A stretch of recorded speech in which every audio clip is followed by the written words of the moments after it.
Et je donne la parole au Mali. Merci, Madame la Présidente.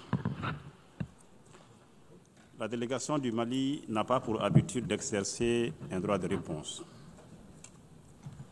Cependant, les attaques personnelles, grossières et condescendantes du ministre algérien des Affaires étrangères m'obligent à intervenir pour corriger les contre-vérités que nous avons entendues.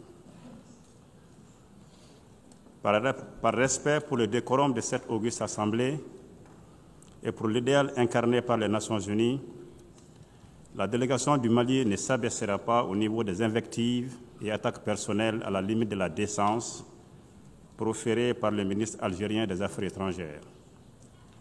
Ce faisant, il a délibérément choisi de ne pas dire un seul mot des affaires à l'origine des tensions inédites entre nos deux pays.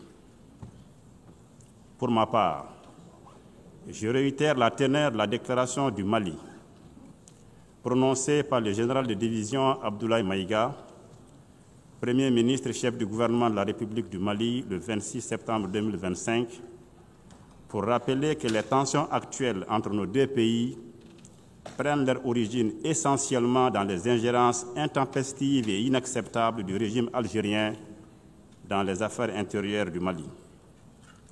Le peuple malien a décidé de prendre son destin en main et s'est approprié son processus de paix.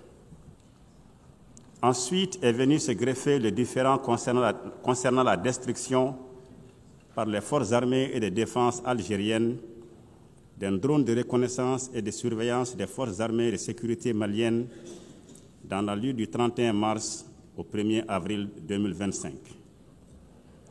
Quelques heures après cet incident, le gouvernement du Mali a pris connaissance, par voie de presse, d'un communiqué du ministère algérien des Affaires étrangères revendiquant la destruction d'un drone qui aurait violé l'espace aérien de l'Algérie sur 2 kilomètres. Afin d'approfondir les enquêtes, les autorités maliennes ont demandé aux autorités algériennes de leur fournir les éléments probants de leurs allégations. Plus de 72 heures après, aucune suite satisfaisante n'a été fournie par la partie algérienne.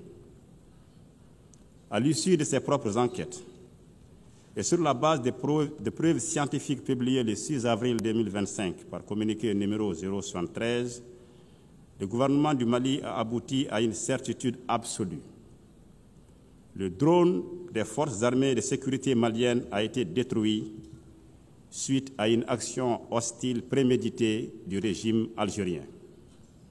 Cette conclusion repose, entre autres, sur, premièrement, le silence coupable du régime algérien et son refus de coopérer. Deuxièmement, les données précises de la trajectoire de l'appareil enregistrées dans le système prouvent sans ambiguïté que l'appareil n'a jamais quitté l'espace aérien de la République du Mali. Mieux, le point de rupture de liaison du drone et le point de localisation de l'épave sont tous situés sur le territoire national malien. Vous comprenez par vous-même que ces allégations d'une prétendue violation de l'espace aérien algérien sur 2 kilomètres est une absurdité. Sinon, comment l'épave du drone se serait retrouvée en territoire malien à 9,5 km de la frontière algérienne si l'appareil avait réellement violé l'espace aérien algérien sur 2 km? Les lois élémentaires de la physique rendent tout simplement impossible la dérive d'un drone abattu sur 22 km dans les airs. Il s'agit purement et simplement d'un acte d'agression inédit dans l'histoire des relations entre le Mali et l'Algérie. Cette action hostile, inamicale et condescendante est une preuve supplémentaire, si besoin en était, que le régime algérien parraine le terrorisme international au Mali et au Sahel. En effet, la destruction du drone malien avait clairement pour finalité d'entraver la neutralisation des groupes armés ayant revendiqué des actes terroristes. Face à cette agression caractérisée et au refus de coopération du régime algérien, le gouvernement de la République du Mali a décidé d'introduire une requête introductive d'instance au sujet de ces différends devant la Cour internationale de justice.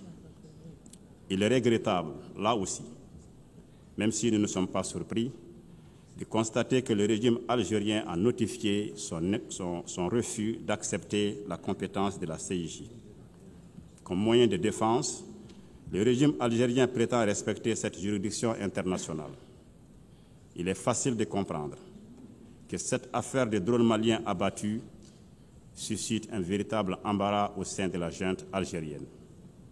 En effet, si le régime algérien avait du respect pour la justice internationale, comme elle le prétend, elle aurait dû accepter de déférer à la Cour internationale de justice pour y présenter les éléments de preuve prétendument à sa disposition.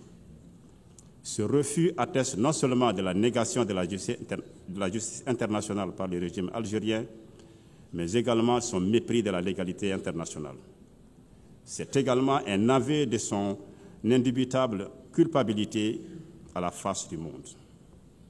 Le manque de transparence du régime algérien vis-à-vis de la CIJ crédite davantage l'argument du gouvernement malien sur la destruction du drone et constitue une preuve supplémentaire du soutien de l'Algérie au groupe terroriste. Le gouvernement du Mali déplore le fait qu'au lieu de répondre aux faits établis et suffisamment documentés, le régime algérien privilégie une stratégie de fuite en avant et des invectives diffamatoires pour tenter de dissimuler son soutien aux groupes extrémistes, y compris les chefs terroristes ciblés par les drones maliens abattus. Le gouvernement du Mali dénonce cette agression flagrante du régime algérien contre la République du Mali, en totale contradiction avec le soutien total du Mali au Front de libération nationale FLN et avec sa participation effective à la guerre d'indépendance du peuple frère, ami et voisin algérien. Par conséquent, le gouvernement du Mali